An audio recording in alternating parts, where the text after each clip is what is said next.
हरे कृष्णा, दंडवत प्रणाम। भगवद गीता के अध्याय 2 के श्लोक संख्या 55 के बारे में हम विचार करेंगे।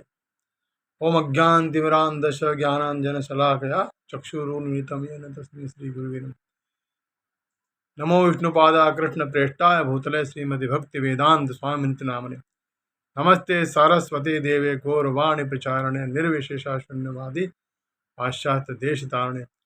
जय श्री कृष्ण चैतन्य प्रभु नित्यानंद श्री अद्वैत गदाधर श्रीवासादि गौरभक्त। हरे कृष्ण कृष्ण कृष्ण हरे हरे, राम राम राम हरे हरे।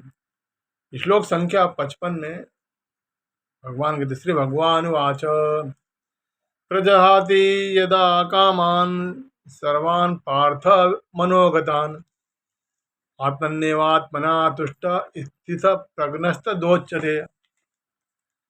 यानी भगवान ने कहा कि हे पार्थ, जो मनुष्य मनोधर्म से उत्पन्न होने वाली इंद्रिय तृप्ति की समस्त कामनाओं का परित्याग कर देता है और जब इस तरह से विशुद्ध हुआ उसका मन आत्मा में संतोष प्राप्त करता है तो वह विशुद्ध दिव्य चेतना को प्राप्त कहा जाता है, यानी स्थित प्रज्ञ कहा जाता है।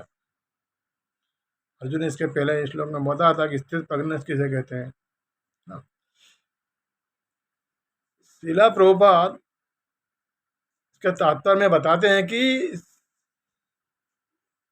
जो मनुष्य पूर्णतया कृष्णा कॉन्शियस या भगवत भक्त होता है उसमें महर्षियों के समान समस्त गुण पाए जाते हैं। किंतु जो व्यक्ति अध्यात्म में स्थित नहीं होता उसमें एक भी योग्यता नहीं होती, क्योंकि वह अपने मनोधर्म पर ही आश्रित रहता है।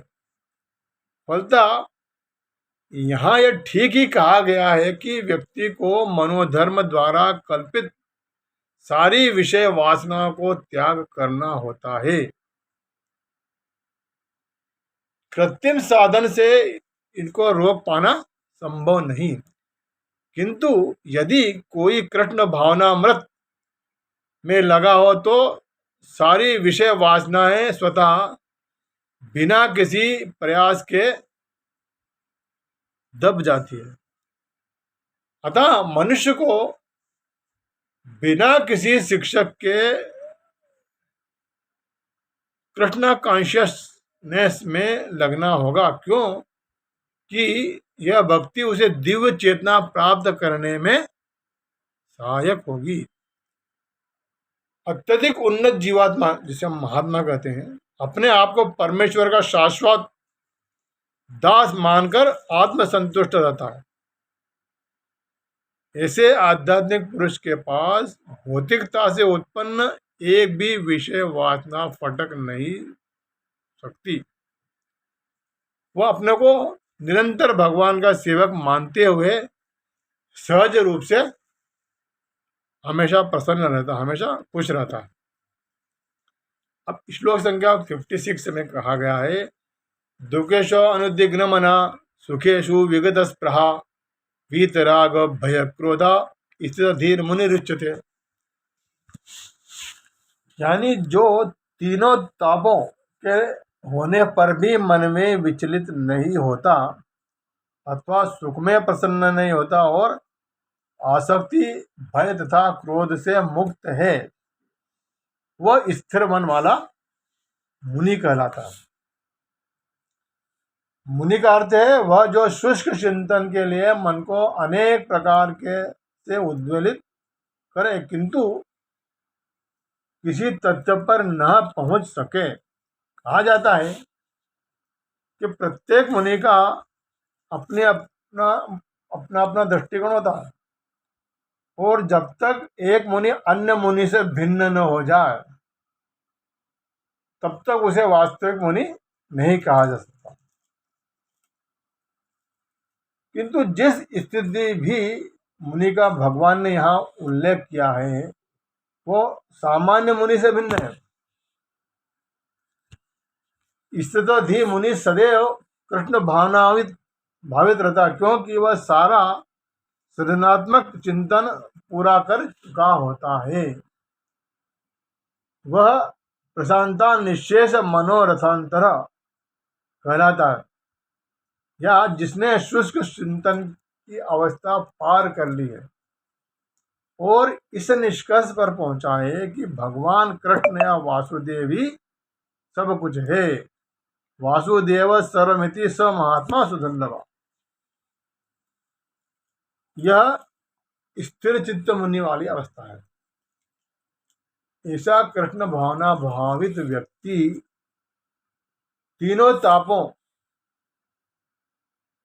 के संताप से तनिक भी विचलित नहीं होता। आध्यात्मिक, आदि भौतिक, आदि देविक जो ताप रहते हैं उनसे विचलित नहीं होता, क्योंकि वह इन कष्टों को, इन तापों को भगवत कृपा के रूप में लेता है और पूर्व पापों के कारण अपने को अधिक कष्ट के लिए योग्य मानता है और यह देखता है कि उसके सारे दुख भगवत कृपा से रंच मात्र रहेगा। जितने दुख मिले वो बहुत ज्यादा होते यदि भगवत कृपा नहीं होती। इसी प्रकार जब वह सुखी होता है तो अपने को सुख के लिए अयोग्य मानकर इसका श्रेय भगवान को देता है। वो मानता है कि इस सुख का मैं अधिकारी नहीं हूँ, मुझे जो भी सुख प्रदान किया है भगवान द्वारा प्रदत्त है। वह सोचता है कि भगवत कृपा से ही वह स्थिति में है, अपनी ऐसी स्थिति में, और भगवान की सेवा और अच्छी तरह से कर सकता है और भगवान की सेवा के लिए तो वह सदैव साहस करने के लिए सन्नद्ध रहता। वह राग या विराग में प्रभावित नहीं होता। राग का अर्थ होता है अपनी इंद्रिय तृप्ति के लिए वस्तुओं को ग्रहण करना, और विराग का अर्थ है ऐसी इंद्रिय आसक्ति का अभाव। किंतु कृष्ण भावनामृत में स्थिर व्यक्ति में न राग होता है न विराग, क्योंकि उसका सारा जीवन ही भगवत सेवा में अर्पित रहता है। फलतः सारे प्रयास असफल रहने पर भी वह क्रुद्ध नहीं होता, चाहे विजय हो या पराजय। कृष्ण भावना भावित व्यक्ति अपने संकल्प का पक्का होता है और अपने सारे सुख दुख को भगवान की कृपा द्वारा कृपा से ही मानता है। हरे कृष्णा। दंडवत।